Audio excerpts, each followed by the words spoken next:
Imagine a civilization so powerful, yet so deeply intertwined with prophecies that they foresaw their own destruction. What if the Aztecs, a mighty empire, held the blueprint to their doom in ancient omens and celestial signs? Could their deeply rooted beliefs have inadvertently paved the way for their downfall, long before the Spanish even arrived? The Aztec Empire was not merely a political power, it was a spiritual engine, fueled by myth and prophecy. At the heart of their cosmology stood Quetzalcoatl, the feathered serpent, the bringer of knowledge and order. Legends spoke of his departure into the east, across the sea, and of a promised return. This prophecy lingered like a shadow across generations. To the Aztecs, the cycles of the cosmos weren't just abstract, they were real, binding forces. A comet streaking across the sky, rivers flooding their banks, or even the birth of a child with deformities were never coincidences. They were signs, whispers of the gods reminding mortals of their fragile place in the universe. As the 16th century dawned, these signs seemed to multiply. Among the Aztec nobility, a sense of unease spread. Were the gods preparing them for something? Something catastrophic? No one carried this weight more heavily than Emperor Montezuma II.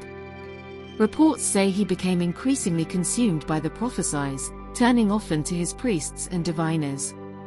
Chroniclers recount strange portents, a blazing comet hanging in the sky, flames devouring the temple of Huitzilopochtli, a lake boiling and flooding its shores, mysterious voices echoing in the night. For the Aztecs, these were not natural phenomena, they were divine warnings reflected in the obsidian mirror of fate. To the Europeans, the world was to be conquered, mapped, and claimed. But to the Aztecs, destiny was already written in the stars. This fundamental difference in worldview would prove devastating. Then came Hernán Cortés and his men, arriving from the east in 1519, the very direction Quetzalcoatl was said to return from. To some, the timing was more than coincidence.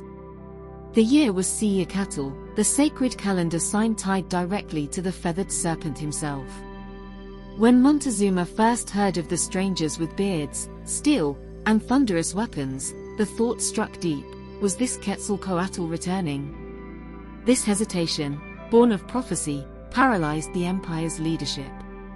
The Spanish were not yet an army of invincible conquerors, they were few, fragile, and vulnerable. But their arrival was magnified by myth. The gods themselves, it seemed, had returned.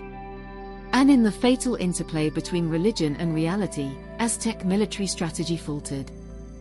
Faith clouded judgment, and doubt eroded resolve. But it wasn't only divine prophecy that weakened the Aztecs. The empire's grip over its subject peoples was harsh, enforced through tribute, conquest, and sacrifice.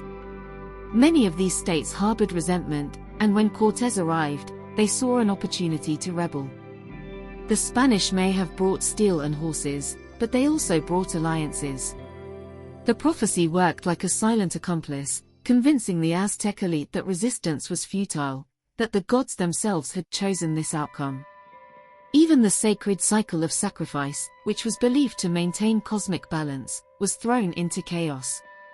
When belief wavers, order collapses. Thus, the prophecy became a self-fulfilling doom, not because it was true, but because people believed it was.